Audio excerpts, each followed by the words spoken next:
የሰው የጤነኛ ነው ጋይስ። ከቅድም ጀምሮ እየነገር እኔ አውራ ዶሮ ነኝ።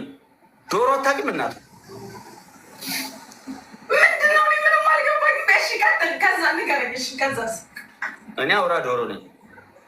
እሺ አንቺ ቺኳ ዶሮ ነሽ። እሺ አውራ ዶሮ ታፕታፕ ሲያደርግ አይተሽ አታውቂም? ቺኳን እሺ ከዛ ታፕታፕ አደርግሻለሁ ቴና እንደ ዶሮዋ ከዛ ፊደሽ እንቁላል ተነስ አንተ ግማታም ተነስ አንተ አህያ ጉጭማ ተነስ። አንዳች መድኃኒዓለም በማዕት ታፕታፕ ያርግክ እከካም ፋጉሉ አንተ ነህ እኔን ታፕታፕ የምታደርገው አንተ ልጣጫም ለሃጫም ሂድ ከዚህ እከካ። እንቁላሉን በዱቄት አብኩቼ አይኔ ላይ ለጥፋለሁ። እከካም ደግሞ አንተ ነህ እኔን ታፕታፕ የምታደርገኝ ጉጭማ